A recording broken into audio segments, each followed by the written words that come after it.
Will Hammock and Todd Klein back with you here on GPR. Just a reminder to join us online at GwinnettPrepRally.com, where we have the world famous message board and video highlights. And you can also keep up with GPR on our Facebook fan page, so be sure to give us a like on Facebook. Well, back to highlights now, and Norcross looked to remain unbeaten on the young season, but they would have a difficult task going on the road to the Big Orange Jungle to face Parkview. Daryl Schur has all the action from Lilburn. Norcross looking to move to 2-0 on the season, taking on Parkview. Jack Esmond on the screen pass to Jordan Reed, and he is slicing through the defense and picking up the first down. But Parkview would run into some issues. Esmond getting pressured, throws it over the middle of the field, and he's going to get picked off by Anthony Autry. He gets a nice return before finally being brought down. So the Blue Devils take over, and it's going to be Autry this time on offense, coming down with a 40-yard touchdown catch. Makes it 28-14 Norcross. And the Panthers trying to get back in this one, but Esmond is going to get picked off again, this time by Sean Akins. He's going to take it all the way down to the 2-yard line before he's finally brought down. That would spill over into the fourth quarter, and Joseph Wilbur is going to punch it in from there. And Norcross wins big, 35-14 over Parkview. Well, we were impressed in the first game with Parkview's defense, but it was the Norcross defense that really came up big with this one. You saw the picks and just kind of the overall good play that the Blue Devils had in this victory. Yeah, it's a great victory. I think this says a lot more about how good Norcross is. I think Parkview's still going to be fine before the season's over with, but Norcross is a very good football team, a Region 7 championship type football team. The offense, we knew it was going to be very good, put up points, but like you said, the defense has been very impressive so far. They had to replace pretty much their entire front seven from that good defense of last year, and Coach Malouf's got to be happy with how it's coming along so far.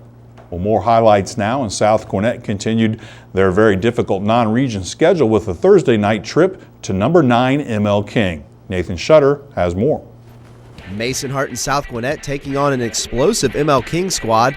Pick this one up first quarter. South driving. Hart fires a strike to Mark Watts. He takes a shot but holds on to move the chains. But the Comets are forced to try a field goal. Amar Saliak is going to hook it just a little left. It's no good, and we remain scoreless. South would get it back deep in their own end. Hart looking to the sideline, but he's going to be picked off by Jeremy Tyler. So ML King takes over. Jonquel Dawson going to the corner for Blake Tibbs. He gets a foot in for the touchdown. That makes it 7-0 Lions. Second quarter now, South gets on the board. Mason Hart over the middle to LJ Gainey. He breaks a tackle and fights his way in for the touchdown. Cuts the King lead to 14-7. But the Lions would come right back. Dawson with the pass to Tibbs for the quick touchdown makes it 20-7 ML King. Then just before the half, Lions would add another, and in a big way. Tibbs getting it on the reverse. He's got a ton of room to run down the sideline, and he is going to take it 71 yards to the house. Makes it 26-7 ML King at the half. Third quarter, South making a game of it. Hart driving in for the 1-yard score makes it 26-14. Fourth quarter, Lions strike again. Dawson up top for Tibbs. The diving catch for the touchdown, his fourth of the night, and ML King takes it 33-23 over South Gwinnett. Well, it's been a tough start for the Comets, Will, but against very stiff competition. How do you think that's going to benefit South Gwinnett as they move into region play? It's got to benefit them down the road. I mean, they've seen the best that there is to offer there in 5A, playing Lowndes and MLK back-to-back. Going into region play, you're not going to be facing any teams any tougher than that. So South Gwinnett got a great test. I think before the end of the season, once the new quarterback gets time to mature and grow in that offense, I think they'll be a force to be reckoned with. Time now for Will's World. We put 60 seconds on the clock. We get into the mind of our very own Will Hammock, and it's brought to you by Breda Pest Management. We have the college edition this week, and Tyler Sierski's a guy. I don't know if many people thought he would start right away at the college level, but he went right into Maryland and earned the #1 fullback job. And they don't always use a fullback a lot in that offense, but in the short yardage and goal line stuff, he's going to be their guy. He's a big, strong kid, and he runs pretty well. So physically, he was ready for the college level, and I guess it showed by earning that starting spot at Maryland.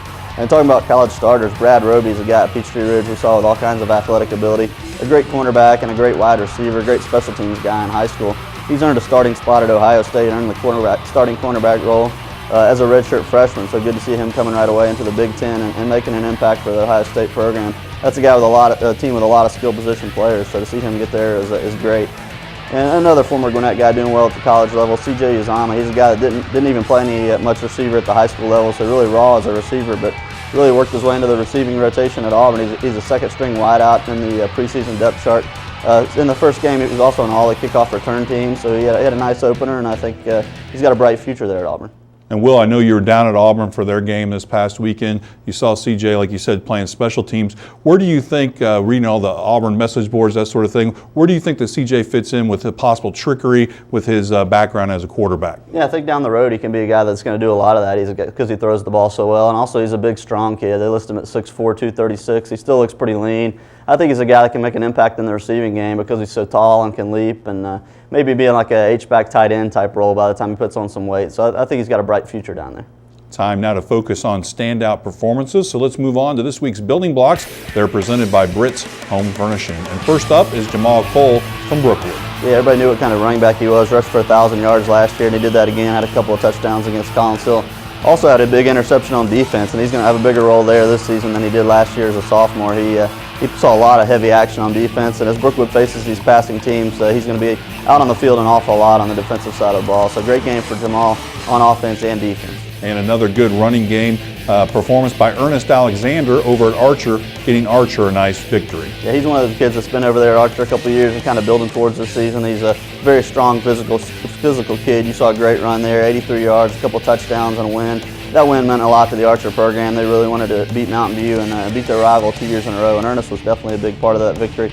Great job for those guys. And we stay on the ground here with Buford and Nathan Staub having another big game. Not a lot of carries, but a lot of production. Yeah, he's a guy that's a very good linebacker for me. He's probably going to be a linebacker at the college level. He'll probably maybe be a Division I linebacker too, but offensively a great game for him. Only 4 carries, 2 of them for touchdowns, 50 yards. He's a guy that makes an impact, like you said, on both sides of the ball. He's part of that great linebacking core on that stout Buford defense, but in short yardage, he's going to be very important too. Well, those were all great efforts. Will, who else played well last week that we should mention? The one guy that had the breakthrough performance for me was Anthony Austria over at Norcross. We saw him in the highlights earlier, catching a couple of touchdown passes. Also had an interception on defense. He's maybe the most important player to that team because of what he does on both sides of the ball. Obviously a big-time safety, but he's a guy that's going to be very heavily involved in the passing attack too. Well, time now to put Will's football knowledge to the test as we look ahead to some key matchups on the gridiron this week. It's brought to you by Tommy Lee Carpets. We call it Beat the Post. We'll give you a chance to do exactly that. We start off, Will, with Central Gwinnett traveling over to Berkmar. Yeah, Central Gwinnett's a very much improved team, a lot of talent over there. Berkmar is very, very young, so I like Central to win. Well, Collinsville tries to rebound, but they have to do it on the road at ML King. Yeah, Collinsville needs to get better soon. They have a very tough region, but I don't think it's going to be here. I think ML King's got too much offensive firepower. And can Duluth keep up its great start? They go on the road at Alpharetta. I think Duluth's going to get to 3-0 this week. I think they can go over there and win this ball game, and a great start for the Wildcats. I think I know where you're going to go with this one. Roswell plays at Norcross. I say Norcross by at least 10 points. What do you think, Yeah, Will? I think Norcross may win by more than 10 points. Roswell's kind of been down, and Norcross is definitely loaded. I like the Blue Devils. And then we talked about South Gwinnett needing to pick me up. They get Shiloh coming over to their place. Is this where they get picked up? It's a good rivalry game. I think you're going to see a pretty close game, but I think South's more developed as a program right now, and I like the comments. Decula beat Brookwood last year. Can they make it 2 in a row? That's a tough test. Brookwood had a much better effort last week, and I think Decula really needs to bounce back also going into region play, but I like the Broncos to pull out a close one. And then finally, Noonan comes to play at Peachtree Ridge. Yeah, it's kind of one of the marquee games this week. It's going to be on television. I like Peachtree Ridge. They had a great game last week against Roswell. They even looked good in the opener. They're really diversifying that offense, so I like the Lions to win. All right, we're out of time, but please join us next week for more highlights and features on Gwinnett Prep Rally every Tuesday through Friday right here on GCPS TV. And you can go to GwinnettPrepRally.com for all the scheduling details. For Will Hammock and all of us here at GPR, I'm Todd Klein. Thanks for watching, and we'll see you under the lights. Grab some wood there, bub.